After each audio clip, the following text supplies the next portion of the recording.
कल जो हमने क्वेश्चन किया था वो क्वेश्चन था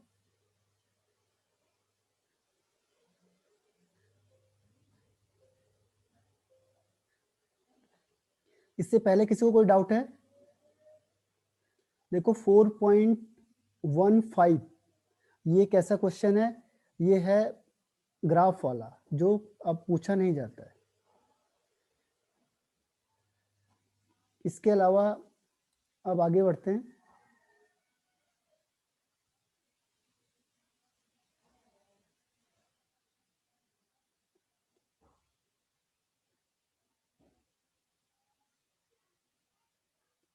क्वेश्चन नंबर 4.19 4.19 क्या है? देखो ये मिस हो गया था कल। 4.19 है a first order reaction takes 40 minutes, यानी कि टाइम आपको कितना दे दिया? देखो टाइम दे दिया आपको 40 मिनट। जो इंफॉर्मेशन दी है उसे आप पहले लिखते जाओ गिवन में। आगे देखते हैं। फॉर 30% डिकम्पोजिशन, ध्यान रखना ये 30% डिकम्पोज हो गया। तो जब 30% अगर डिकम्पोज हो गया है तो बचा कितना आपके पास रिमेनिंग? तो जब 30% डिकम्पोज है यानी 70% रिमेनिंग है, बचा आपके पास है 70%, यानी कि ओवरऑल हम कहेंगे A not is equal to 100, total 100 होगा और उसमें से बचा कितना है यानी रिमेनिंग कंसंट्रेशन कितनी है? 70। ये जो ए है ये रिमेनिंग कंसंट्रेशन है, ठीक है। तो अब आपको निकालना है टी हाफ। तो मैंने आपको बोला था कि जो फर्स्ट ऑर्डर रिएक्शन है इसमें केवल दो ही फॉर्मूले हैं। पहला फॉर्मूला क्या है? देखो t half is equal to 0.693 upon k. आपको निकालना है टी हाफ, लेकिन आपको के भी नहीं पता है, तो फिर हम के लिए जाएंगे। तो दूसरा ऑप्शन हमारे पास k is equal to 2.303 upon T log initial concentration upon remaining concentration. अब आपको सारी इंफॉर्मेशन गिवन है। देखो अगर आप फॉर्मूले में पुट करोगे, पहले आप के निकालोगे। के कैसे निकालोगे? टी आपको दिया हुआ है, टाइम यहाँ रखो, इनिशियल कंसंट्रेशन दी है इधर रखना है, रिमेनिंग कंसंट्रेशन दी है यहाँ रखना है। यहाँ से क्या निकलेगा? के की वैल्यू निकलेगी। के की वैल्यू को कहाँ रखना है? यहाँ पे रखना है और टी हाफ निकल जाएगा, ठीक है। तो ये इसको निकालने का तरीका है आपके पास। अब मैं आपको सॉल्व करके भी बता देता हूँ और अभी आज आपको ये पूरा एक्सरसाइज के क्वेश्चंस मिल जाएंगे आपको। तो इसको कैसे करना है? देखो अब वैल्यू पुट करनी है। तो k is equal to 2.303 upon time है 40 मिनट्स में आएगा आंसर, ध्यान रखना। अगर आप इसे सेकंड में चेंज करोगे तो आंसर सेकंड में आएगा, और अगर आपने मिनट में ही रहने दिया तो आंसर मिनट में आएगा। अब k इज इक्वल टू ये हो गया इंटू लॉग 100 अपॉन 70, इसको कैंसिल आउट कर दो। अब आपको मैंने लॉग का तरीका बताया हुआ है, ये अपॉन 40 करेंगे, इसे लिख सकते हैं log 10 माइनस log 7। अब log 7 की वैल्यू आपको पता है, ठीक है, log 10 की वैल्यू आपको पता है। यहाँ पे पुट करके आप log टेबल आपको देखने की जरूरत नहीं पड़ेगी, और ये वैल्यू है, इसको सॉल्व करके आप पहले k निकालोगे और k की वैल्यू को हम कहाँ रखेंगे? फिर हम रखेंगे दूसरे फॉर्मूले में 0.693 अपॉन के। आप यहाँ पे के की वैल्यू को रखोगे तो टी हाफ आ जाएगा। फर्स्ट ऑर्डर के मेरे पास केवल दो ही ये फॉर्मूले हैं और जितने भी क्वेश्चन आएंगे वो इसी से आएंगे, तो ये ध्यान रखना आपने। और मैक्सिमम क्वेश्चन जो पूछा गया आपके पास वो फर्स्ट ऑर्डर से ही पूछा गया। 4.20 मैंने कल आपको बता दिया था कि रेट कांस्टेंट निकालना, आपको रेट कांस्टेंट के निकालना है। प्रेशर दिया हुआ है तो प्रेशर के लिए एक ही फॉर्मूला यूज होता है। कौन सा फॉर्मूला? देखो ये फॉर्मूला भी याद करना आपने। अगर प्रेशर आएगा कभी भी तो फर्स्ट ऑर्डर आपने यूज करना है 2.303 upon T log P not upon 2p0 minus pt। देखो ये कैसा है, एक बार मैं डेरिवेशन भी बता देता हूँ आपको इसकी। सपोज करो कोई चीज A है और वो टूट के B और C बन गई। सपोज करो जो इनिशियल प्रेशर है वो P0 है, तो ये 0 होगा शुरू में, तो प्रोडक्ट बनेगा नहीं। हमने कहा कि X क्वांटिटी यहाँ से चेंज हो गई, X प्रेशर आपका चेंज हो गया किसमें, प्रोडक्ट में। जब आफ्टर टाइम t, कुछ टाइम के बाद, तो कुछ टाइम के बाद जो प्रेशर होगा वो PT हो जाएगा। तो PT कितना हुआ, PT हुआ जितना ये लास्ट में आया प्रेशर आपके पास, तो P0 minus x plus x plus x. अब इससे कैंसिल आउट हो जाएगा, तो PT इज इक्वल टू क्या हो जाएगा, P0 प्लस एक्स। अब जो फर्स्ट ऑर्डर है उसी को अप्लाई करना है हमने। देखो फर्स्ट ऑर्डर क्या कहता है, K इज इक्वल टू, ये देखो ये है K is equal to 2.303 upon T log. अब इनिशियल प्रेशर कितना है, P0। देखो इनिशियल प्रेशर हमने कितना लिया है, P0 लिया है देखो, और अपॉन रिमेनिंग प्रेशर, जैसा अभी हमने कहा रिमेनिंग कंसंट्रेशन, तो कंसंट्रेशन की जगह पे हमने प्रेशर लेना है, तो हो गया P0 माइनस एक्स। लेकिन कई बार बुक में एक्स दिया नहीं होता है, तो हम क्या करेंगे, इस वैल्यू से एक्स निकालेंगे। तो हम क्या करेंगे, देखो x is equal to p t minus P0। अब इसकी वैल्यू को यहाँ रख दो आप, तो क्या हो जाएगा, देखो P0 minus x is equal to P0 minus p t minus P0। अब ये माइनस माइनस प्लस हो जाएगा, और 2p0 के प्लस हो गए तो 2p0, और ये माइनस इंटू प्लस करेंगे तो माइनस आ जाएगा। तो ये आपको डेरिवेशन भी बता दी मैंने, ताकि फॉर्मूला याद रहेगा, क्योंकि फॉर्मूला याद होना चाहिए। ठीक है, अब क्या करोगे आप, प्रेशर के लिए पहले टर्म्स में जब आप टाइम लोगे t is equal to 360 second, उस कंडीशन में क्या होगा, वैल्यू रख दो k is equal to 2.303 upon t, time 360 है, लॉग इनिशियल प्रेशर कितना है 35 अपॉन फाइनल प्रेशर कितना, रिमेनिंग प्रेशर जो आफ्टर टाइम t होगा 54 है, तो इसे फॉर्मूले में रख दो 2 इंटू 35 माइनस 54, ये PT हो गया आपका। तो ये पहला फॉर्मूला बना आपका। ऐसे ही जब आप सेकंड फॉर्मूला बनाओगे तो T इज इक्वल टू 720, अब टाइम कितना हो गया 720 हो जाएगा। फिर फॉर्मूले में रखो, इसे K1 कर लो, दूसरे को निकालो K2, 2.303 अपॉन टाइम कितना है देखो 720 सेकेंड है, तो 720 सेकेंड है minus into log, initial pressure तो सेम रहेगा 35, लेकिन बाद में कितना हुआ 63 हो गया, तो 2 इंटू 35 माइनस 63। इन दोनों को निकालने के बाद हम इसका एवरेज निकालेंगे। कैसे, K1 प्लस K2 अपॉन 2, इन दोनों को निकाल के जो एवरेज आएगा वो आपका क्या आ गया, रेट कांस्टेंट। इस तरीके से हमने रेट कांस्टेंट निकालना है। तो ये क्वेश्चन पूछा है कि रेट कांस्टेंट निकालो, तो ये 4.0 मैंने कल भी बता दिया था, आज रिवीजन करा दिया आपको। ऐसी 4.21 है, 4.21 में क्या पूछा है, the following data were obtained during the first order thermal decomposition of SO2Cl2 at a constant volume. आपको दिया है ये फॉर्मूला, और एक्सपेरिमेंट 1-2 टाइम दिया है आपको, प्रेशर दिया है, और क्या पूछा आपसे कि रेट ऑफ रिएक्शन बताओ व्हेन टोटल प्रेशर इज 0.65। तो इसको दो स्टेप में करेंगे हम। पहले स्टेप में देखो, इस वैल्यू से हमने K निकालना है, जैसे हमने अभी इससे पहले निकाला था K। तो K के लिए क्या फॉर्मूला है, देखो सेम फॉर्मूला होगा, K is equal to 2.303 upon T log initial pressure upon 2 into initial pressure minus total pressure.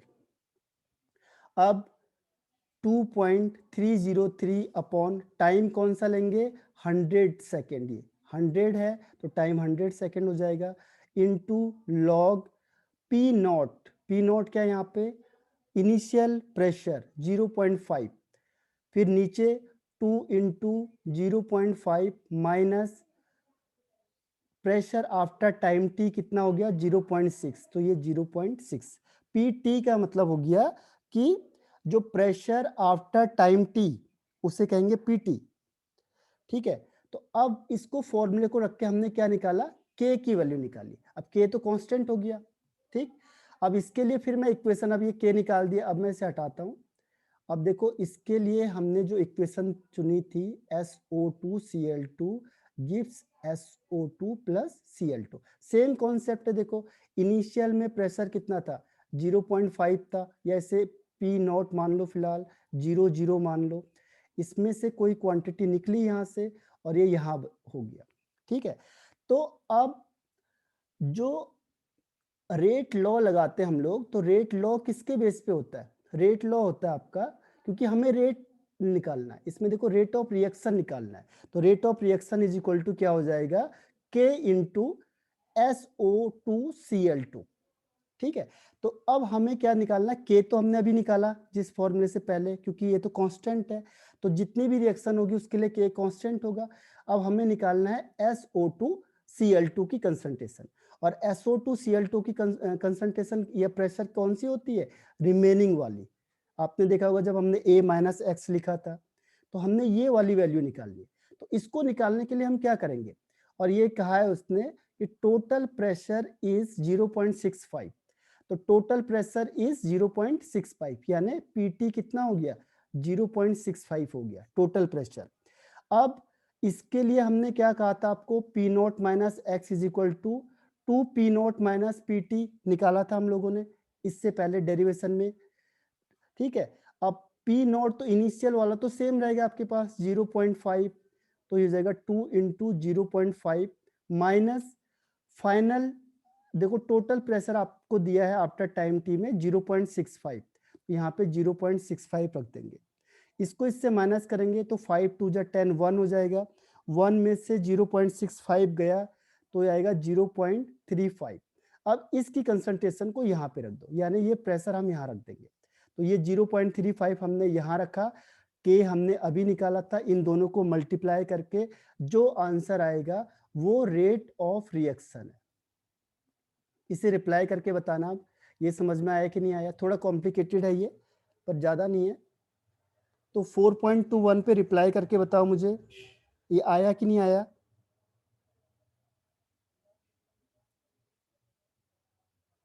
बताओ यस नो।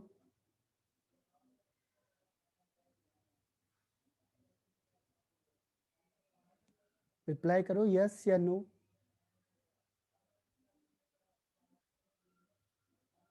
नहीं आया तो मैं एक बार फिर से बता देता हूँ आपको। ओके, एक बार फिर से बता देता हूँ इसे, ये कॉम्प्लिकेटेड है थोड़ा सा। देखो कभी भी आपको जब क्वेश्चन आंसर करना होता है तो क्या होता है कि आपको अगर रेट पूछा है, देखो इसमें क्वेश्चन है प्रेशर वाला और इसमें लिखा है फर्स्ट ऑर्डर रिएक्शन। ठीक है, तो हमने क्या करना है, फर्स्ट ऑर्डर का फॉर्मूला अप्लाई करना है, और आपको पता है K is equal to rate constant. जो भी एक पूरी रिएक्शन में रेट कांस्टेंट की एक वैल्यू दी होगी वो सबके लिए कॉमन है, क्योंकि ये कांस्टेंट है, लेकिन हर एक रिएक्शन के लिए अलग अलग होती है, तो इसको हमें निकालना पड़ेगा। तो पहले हमने क्या किया, इस वैल्यू से K की वैल्यू निकालनी है, पहला स्टेप है हमारा। तो K के लिए हम क्या करेंगे, K is equal to 2.303 upon T log initial pressure upon 2 into p naught minus p t. ये डेरिवेशन तो समझ में आया है सबको, ये डेरिवेशन मैंने बताया था आपको, ये नहीं आया तो इसे भी पूछ लो, मैं दोबारा बता दूंगा। ये आगे समझ में, डेरिवेशन इज क्लियर और नॉट।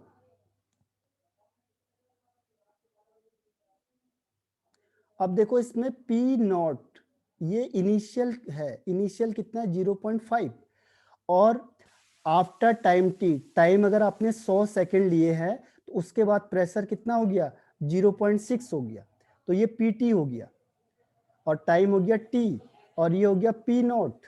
तो इस जो टेबल है उससे हमने पहले के की वैल्यू निकालनी है, तो कैसे करेंगे, 2.303 upon 100 log 0.5 upon 0.5 into 2 minus 0.6, यहां से जो वैल्यू आएगी वो के आ गई। अब इसके साथ जितनी भी रिएक्शन होगी उसमें ये के की वैल्यू कांस्टेंट होगी, तो जो आपने वैल्यू निकाली है ये सबके लिए कांस्टेंट होगी। अब हम क्या करेंगे कि उसने पूछा है रेट ऑफ रिएक्शन बताओ।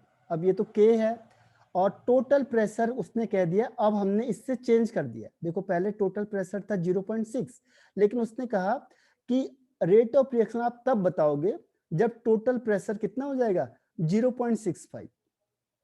तो आपको पता है जब हम रेट लॉ लगाते हैं तो रेट लॉ में क्या होता है, R is equal to K, और ये होता है रिमेनिंग प्रेशर, ये P नॉट माइनस एक्स। जब हमने फर्स्ट ऑर्डर को सॉल्व किया था तो यहाँ पे A माइनस एक्स लिखा था, यानी रिमेनिंग प्रेशर। ठीक है, तो अब K की वैल्यू तो हमने यहाँ से लेंगे क्योंकि K तो कांस्टेंट होगा। अब हमारे पास टास्क क्या है कि P नॉट माइनस एक्स निकालना है। तो इसके लिए हम क्या करेंगे, P नॉट माइनस एक्स की वैल्यू, और देखो ये यहाँ पे जो हमने रखी है ये P नॉट माइनस एक्स की वैल्यू ही रखी है, ये वाली वैल्यू।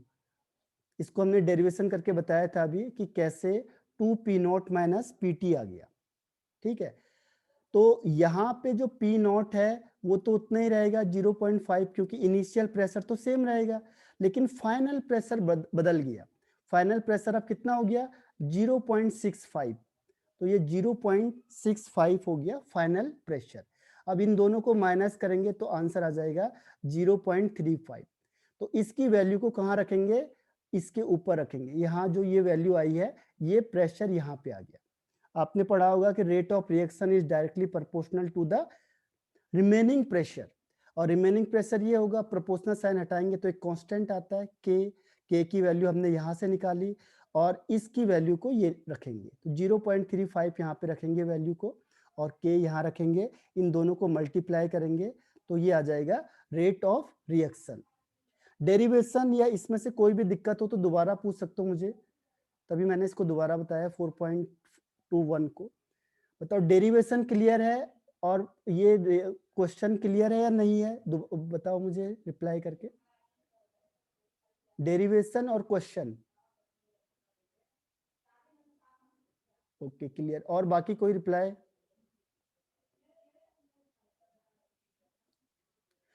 तो देखो एक बार आप फिर पूछ सकते हो मुझे, अभी मैं आपको दोबारा रिवाइज कराऊंगा, तो मुझे फिर से पूछो उस चीज को, जो नहीं आया उसे छोड़ना नहीं है बिल्कुल भी। अगर आप किसी चीज को ठान लोगे कि ये करना है तो फिर आपको कोई नहीं रोक सकता उससे, लेकिन वो आपको डिटरमिनेट होना पड़ेगा। अब देखो क्वेश्चन नंबर है 4.22, ये ग्राफ वाला क्वेश्चन है, फिर वही सेम वाला है, इसमें ग्राफ खींचना है जो अब क्वेश्चन में नहीं आता है। अब ये पूछे नहीं जाते हैं ऐसे सवाल। इसमें नेक्स्ट वन इज 4.23, क्वेश्चन को देखो इसमें और वैल्यू पुट करनी है बस।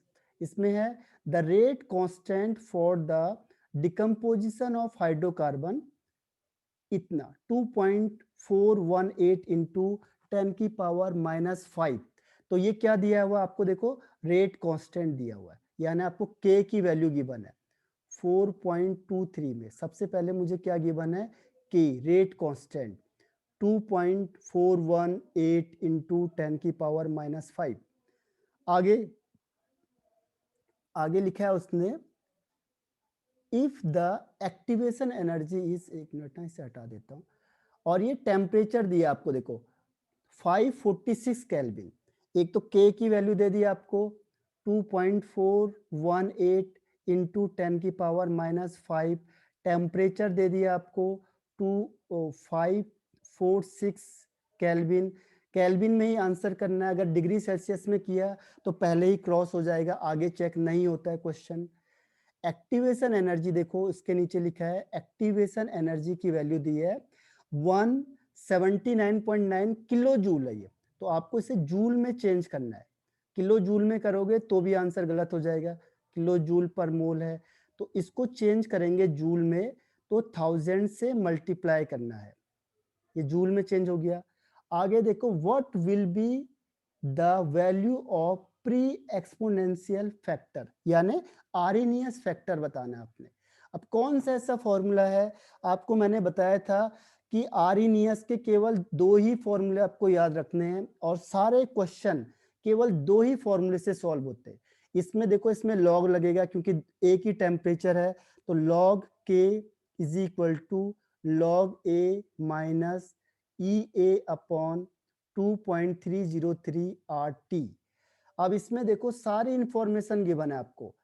क्या क्या गिवन है? K की वैल्यू गिवन है, ये A की वैल्यू आपको निकालनी है, एक्टिवेशन एनर्जी ये गिवन है, टेम्परेचर आपको दिया हुआ है, R की वैल्यू आप बचपन से पढ़ते आ रहे हो 8.314, यहाँ पे यही यूज होता है बस। तो ये सारी वैल्यूज को रखोगे आप और यहां से आप क्या निकाल लोगे? A निकाल लोगे। इसमें कोई प्रॉब्लम बताओ? कोई भी जो आर्हीनियस का क्वेश्चन होगा उसमें केवल दो ही फॉर्मूले यूज होते हैं, एक ये वाला, और अगर डिफरेंट टेम्परेचर होगा तो एक दूसरा फॉर्मूला यूज होगा बस। तो वो दो फॉर्मूले आपको याद होने चाहिए। ये क्लियर हुआ क्वेश्चन? 4.23 बताओ, इज इट क्लियर और not? Yes no?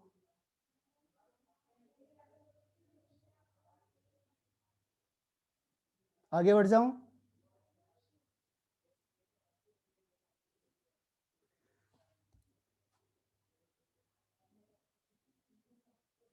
Clear, okay, आगे बढ़ जाता हूं। अब नेक्स्ट क्वेश्चन है, देखो 4.24। 4.24 क्वेश्चन को पढ़ना है और उसके बेस पे आंसर करना है। देखो क्वेश्चन नंबर 24 में कंसीडर अ रिएक्शन, ए से प्रोडक्ट बना रहे हैं और के की वैल्यू फिर आपको गिवन है। Calculate the concentration of A remaining after 100 second और इनिशियल कंसंट्रेशन दी है 1 मोल। अब आप समझ जाओगे कि ये कौन सा ऑर्डर है। मैंने कहा था आपको ये देंगे भी नहीं ऑर्डर तब भी आप समझ जाओगे। कैसे पता चलेगा मुझे ऑर्डर का? के यूनिट से। बार बार मैं के की यूनिट बता रहा हूं आपको, क्वेश्चन में आप चकराओ नहीं कि आपको कैसे पता चलेगा कि कौन सा ऑर्डर हो। ये देखो, ये पर सेकेंड आ गया। पर सेकेंड का मतलब हो गया ये फर्स्ट ऑर्डर रिएक्शन है, कुछ ना कुछ क्लू जरूर दिया होता है। तो ये फर्स्ट ऑर्डर रिएक्शन है। पता कैसे चला? के की यूनिट से। अगर ये लिखा भी नहीं है, देखो फर्स्ट ऑर्डर है, लेकिन हमने तुरंत पता लगा लिया ये फर्स्ट ऑर्डर है, क्योंकि के की यूनिट है पर सेकेंड, और पर सेकेंड तब होती है जब फर्स्ट ऑर्डर है। अब इसमें फर्स्ट ऑर्डर का फॉर्मूला लगा दो। एक ही फॉर्मूला है फर्स्ट ऑर्डर का, k is equal to 2.303 upon T log initial concentration upon remaining concentration. अब देखो इसमें कौन कौन सी वैल्यू गिवन है। के की वैल्यू गिवन है, के इज इक्वल टू है 2.0 इंटू 10 की पावर माइनस जो भी लिखा होगा 2 लिखा है शायद। इसके बाद आगे देखो concentration of A, calculate the concentration of remaining, यानी कि रिमेनिंग कंसंट्रेशन आपको निकालनी है। इनिशियल कंसंट्रेशन आपको दी है 1 मोल पर लीटर और टाइम आपको दिया हुआ है 100 सेकेंड। अब देखो इसमें से सारी वैल्यूज गिवन है आपको, केवल एक को छोड़ के। के की वैल्यू गिवन है, टी की वैल्यू गिवन है, ए नॉट की वैल्यू गिवन है, केवल ए गिवन नहीं है। तो कोई भी एक चीज को मिसिंग कर देगा, बाकी आपको पूछ लेगा। तो ये ध्यान रखना आप लोगों ने कि जब भी ये क्वेश्चन आएगा तो एक चीज मिसिंग होती है बस, बाकी सारी चीज क्या होती है? गिवन होती है। तो सारी इंफॉर्मेशन गिवन है, आपको क्या निकालना है? ए की वैल्यू निकालनी है। तो ये कैलकुलेशन पार्ट है जो आपको खुद करना पड़ेगा। आपको मैंने कॉन्सेप्ट समझा दिया है पहले, और इसका आंसर की है जो उसकी मैं आपको आज पूरे इस एक्सरसाइज के आंसर की डाल दूंगा। तो उसमें ये सारे क्वेश्चन आंसर में होगा, लेकिन ये कॉन्सेप्ट मेन है और वैल्यू पुट करके आपको खुद निकालना है, क्योंकि कैलकुलेशन पार्ट स्ट्रॉन्ग होना चाहिए। अदरवाइज फिर आप ये जो फिजिकल है उसे मिसिंग करोगे, क्योंकि इसमें पूरी कैलकुलेशन आएगी। ठीक है, तो इसको खुद प्रैक्टिस करना एक बार। ये कॉन्सेप्ट तो क्लियर हो गया। 4.24 आपको यही सवाल था ना पहले कि हमें पता कैसे चलेगा क्वेश्चन को देख के कि कौन सा ऑर्डर है या किसके बेस पे हम करेंगे। तो आपने अभी तक देखा जितने भी क्वेश्चन किए हमने, उसमें आपको कहीं दिक्कत नहीं आई होगी ऑर्डर के बेस पे, क्योंकि कहीं ना कुछ क्लू जरूर दिया होता है। ठीक है, अब नेक्स्ट आता है 4.25 क्वेश्चन। देखो, sucrose decomposes in acid solution into glucose and fructose according to first order reaction, इसमें तो लिखा हुआ है देखो फर्स्ट ऑर्डर रिएक्शन, यानी कि हमें इसमें तो सोचना ही नहीं है, ये तो गिवन ही है फर्स्ट ऑर्डर का। रेट लो, टी हाफ आपको दिया हुआ है और क्या पूछा है, what fraction of sample of sucrose remains after 8 hours. अब देखो दो टाइम दे दिया आपको, एक आपको दिया टी हाफ 3 आवर्स और एक है टोटल टाइम 8 आवर्स। पूछा क्या आपसे, फ्रैक्शन ऑफ सैंपल। फ्रैक्शन का मतलब होता है, ध्यान रखना, फ्रैक्शन का मतलब होता है कि remaining concentration upon total concentration, तभी तो हम कहते हैं फ्रैक्शन। जैसे आपने एक पार्टी करी और पार्टी का टोटल खर्चा आया 1000 रुपए, और उसमें से ये टोटल खर्चा है, उसमें से आपने जो कंट्रीब्यूशन किया एक ने, वो सपोज 10 रुपीज किया, तो हम बोलेंगे फ्रैक्शन कितना है, तो ए का फ्रैक्शन कितना होगा 10/1000, यानी कि 0.01 फ्रैक्शन माना जाएगा 1 ए का।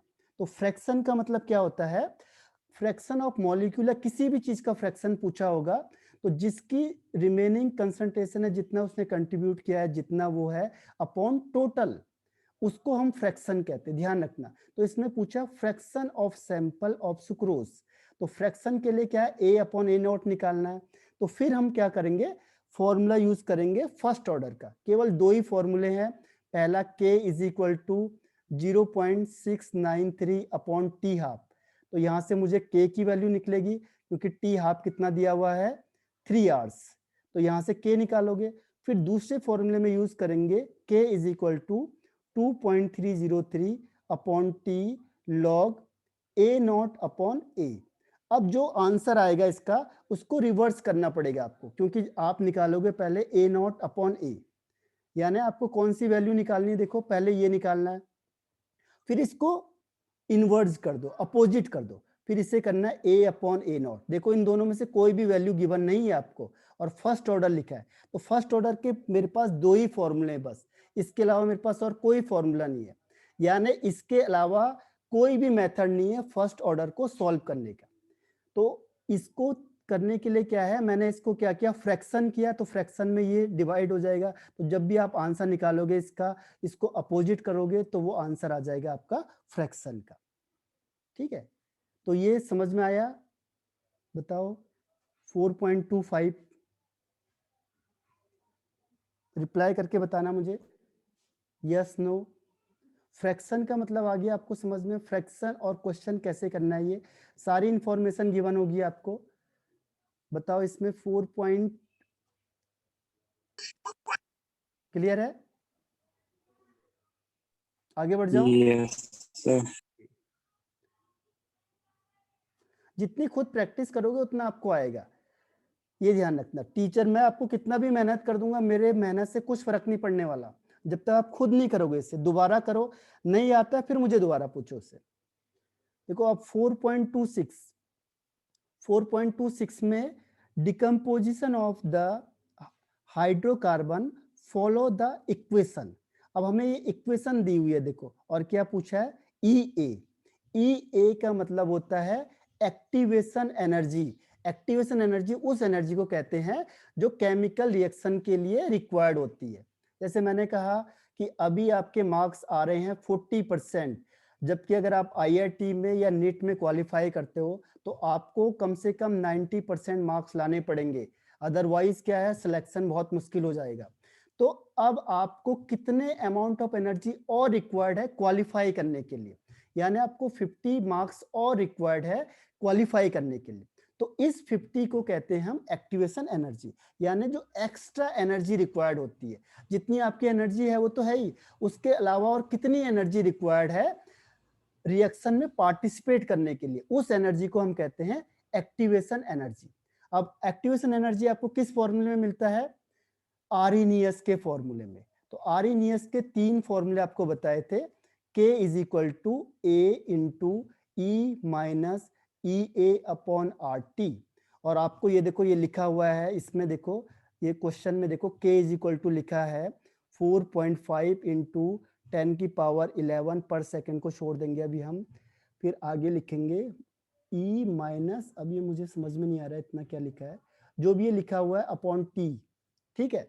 तो अब देखो इससे कंपैरिजन करो दोनों को, इसको कंपैरिजन कर लो, k इज इक्वल टू के हो गया, तो a की वैल्यू क्या आ जाएगी, a इज इक्वल टू हो जाएगा 4.5 इंटू 10 की पावर 11 पर सेकेंड। जो भी यहाँ पे लिखा हुआ है ये आगे, वो किसकी वैल्यू है, a की वैल्यू है।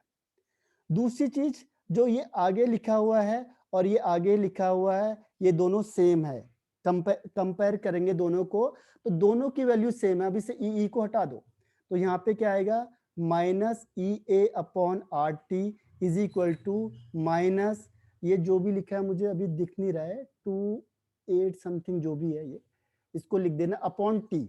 अब देखो टी से टी भी कैंसिल आउट हो गया, टी से टी भी कट गया, माइनस से माइनस भी कट गया। आपको सिर्फ क्या करना है कि activation energy is equal to जो ये पावर में लिखी हुई वैल्यू है, इसको मल्टीप्लाई करना है आर से, और आर की वैल्यू है 3.14, बस ये आंसर आ जाएगा आपके पास। दिखने में लग रहा है कॉम्प्लिकेटेड क्वेश्चन है, लेकिन ये बहुत आसान क्वेश्चन है, कुछ भी नहीं है इसमें। देखो कंपेयर करना, जब भी ऐसी वैल्यूज आती है आपके पास और ये लिखा होता है, तो जो आपको एक फॉर्मूला याद है उससे कंपैरिजन करना पड़ेगा दूसरे को। अगर लिखा होता कि ए की वैल्यू बताओ, तो आप ए की वैल्यू भी बता सकते थे, ठीक है। ई ए है, ई ए भी बता सकते हो, इससे हर एक चीज बताया जा सकता है, ठीक है। तो ये बताओ 4.25 और 4.26 दोनों क्लियर हुए कि नहीं हुए। केवल आर्नियस के 3 फॉर्मूले हैं जिससे हर एक क्वेश्चन इसका सॉल्व होगा, हर एक क्वेश्चन। और फर्स्ट ऑर्डर के केवल 2 फॉर्मूले हैं, जीरो ऑर्डर के केवल 2 फॉर्मूले हैं, प्रेशर का एक फॉर्मूला है। अगर ये आपने याद कर लिया तो जितने भी उससे रिलेटेड क्वेश्चन है वो आराम से सॉल्व होते हैं। और आपको ये पता होना चाहिए कि कौन सी वैल्यू किसके लिए दी हुई है। क्लियर है, आगे बढ़ जाऊं।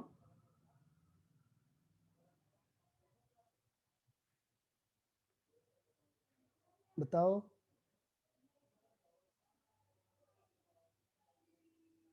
क्लियर, ओके, आगे बढ़ जाता हूं।